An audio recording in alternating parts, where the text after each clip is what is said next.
Hello, boys and girls of the internet. It's Ninjas R Us here, bringing you a little bit of Injustice gameplay. Don't worry, this isn't the campaign. It's not going to spoil anything. It's not going to ruin anything, because when I'm going to do that playthrough is right after I finish Bioshock Infinite, which I should be uploading another episode soon after this, maybe a day or two.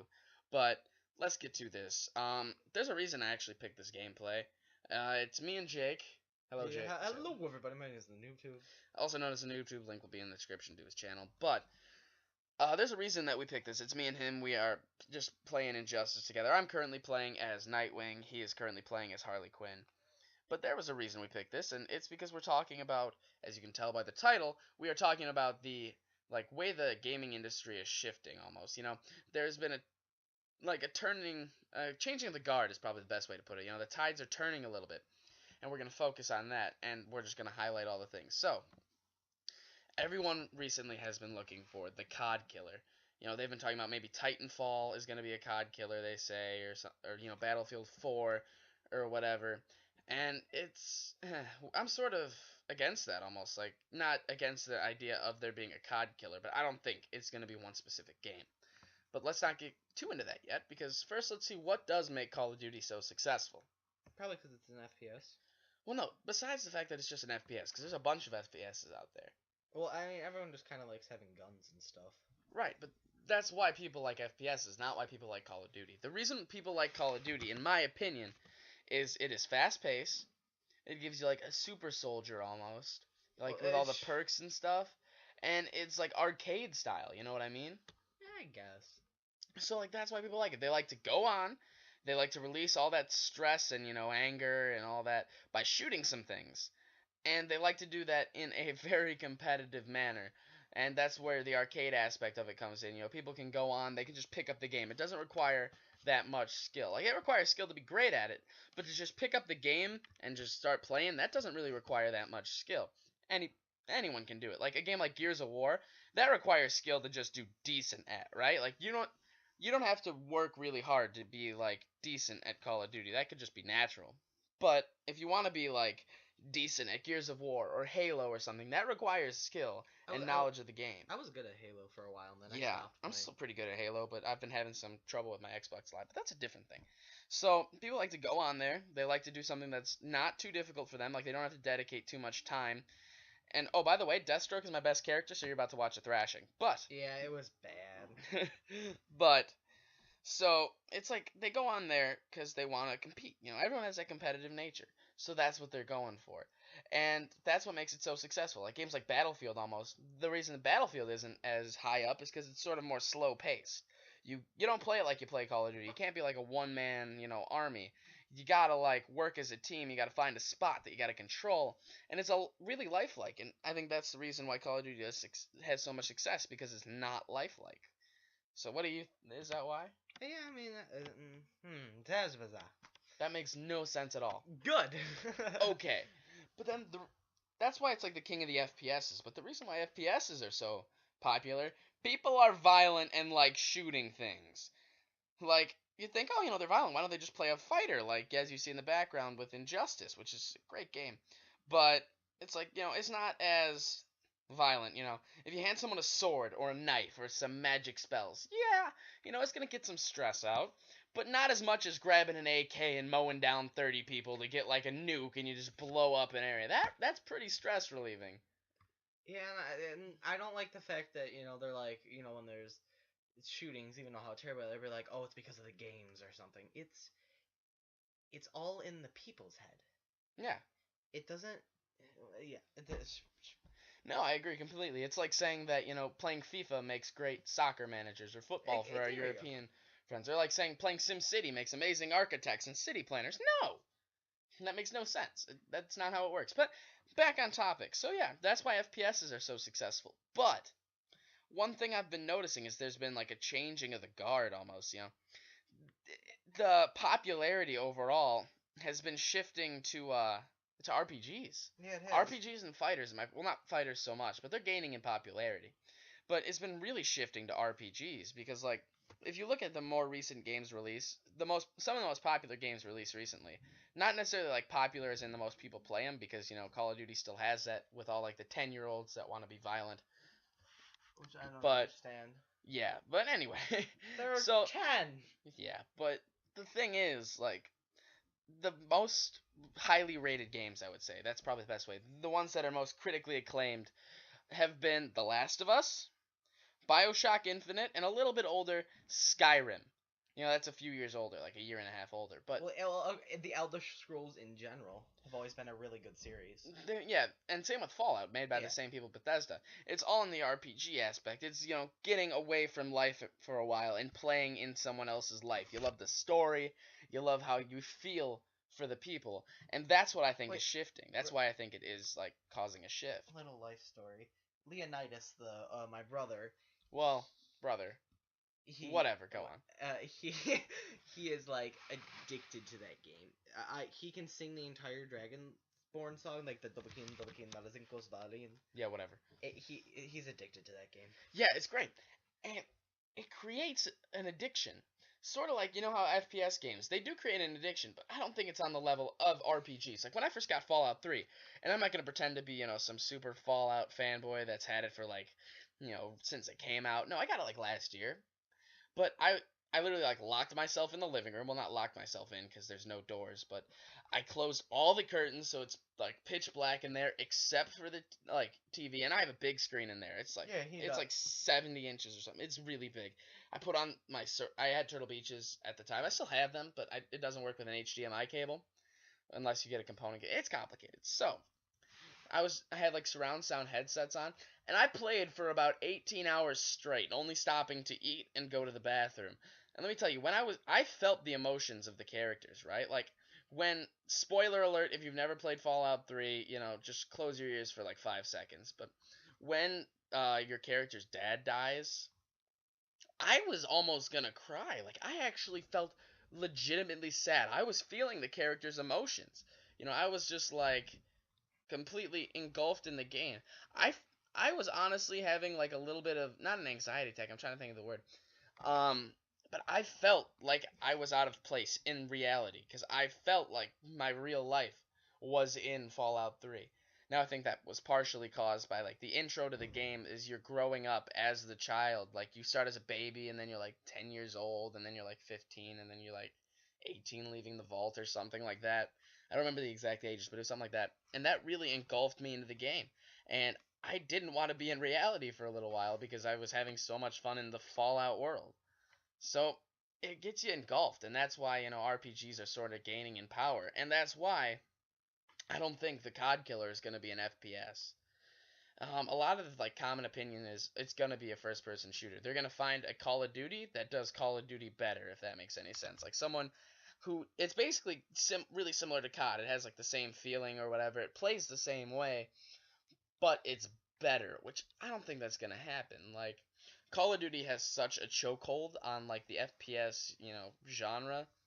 Yeah, it's like it's grabbing it by the throat. But it has such a chokehold that there's not going to be an FPS that's going to beat it. Even if it's much better gameplay and much more, you know, fun to play and much more effective and stuff, it's not going to beat it because when people think shooter, they think of Call of Duty. And that's how it's going to be. All the younger kids are going to be like, "Oh, you know, I want to go get a shooter." And it's like, "What? Well, which one do you want?" "I want the Calls of Duty. Call of Duty 32 or whatever is released by then." They're going to be going for that because it's just so popular and there's such a big community with it, especially on the internet. It's just so like surrounded that nothing's going to beat it in the FPS. No matter how good it is, the name is out there. It's name recognition. It's like the same thing in politics. When like I'm going American politics here, so if there's any overseas viewers, I hope you understand this a little bit. But when there's a senator or a representative, they have like a 90 something percent chance of getting reelected, regardless of what they did, just because of name recognition. When there's someone new, they're just like, oh, you know, I don't know who that is. I don't know if I should do this. Maybe I should just vote for the same person, or you know, not vote at all. So it creates somewhere in your mind, in like the back of your mind, that, oh, you know, I know who this person is, I should vote for them. Well, it's the same thing with the game. Oh, this game is proven to be successful, you know, it's however old, I should buy this one instead of that one. And that's what's happened. Wait, It's hold on. become I'm such sorry. a titan. Let me finish, please. Sorry. It's become such a titan that like it can't be overthrown by something of the same genre. Go ahead. Okay, guys, this gameplay that you're watching right now, I finally beat Chris after like 11 matches. Spoilers! Oh, who cares? But yeah, he actually beat me. I hate playing against the Flash. When I do my Injustice playthrough, I'm going to do an outline of every single character, and I will tell you, the Flash, in my opinion, is one of the most frustrating people to play against, because it's so easy to button mash. Jake. Yeah, I didn't. Well, he beat me a ton of times, so I'm just like mash. Yeah, mash, that's mash, all he mash, did. mash. But Anyways. yeah, so that's why I don't think it's going to be a shooter. I think it's going to be an RPG or even a fighter, which I'll get into in a second.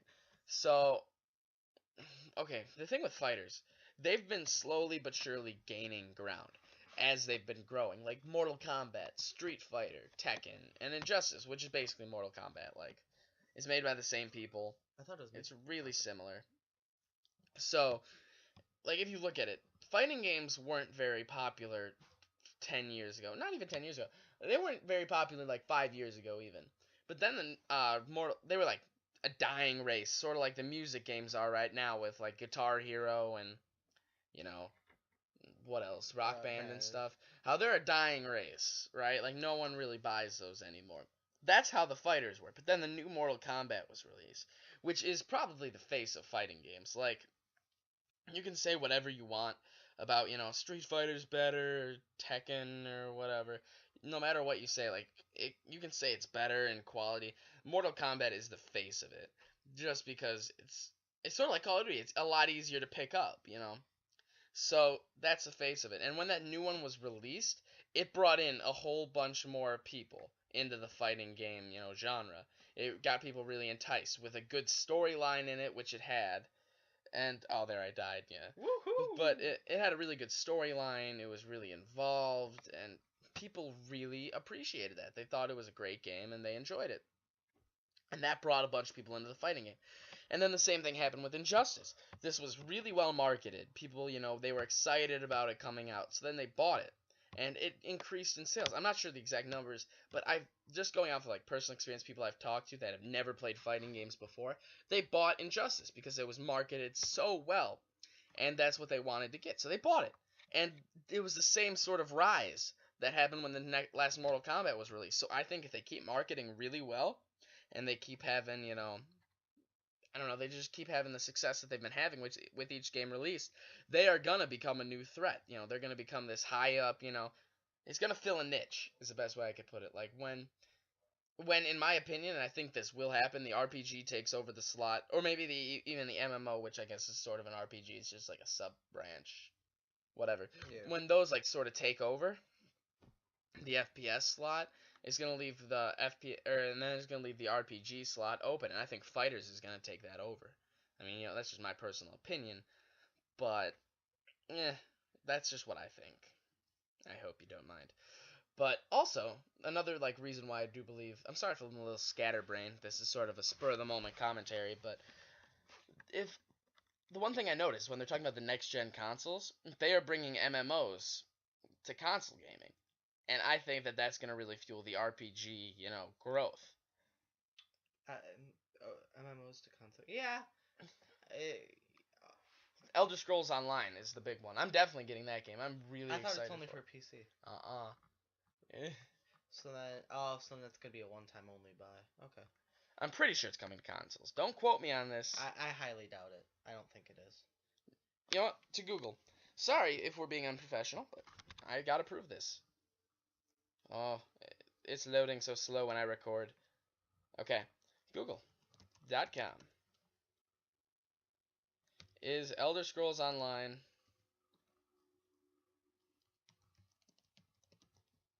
for console? There we go.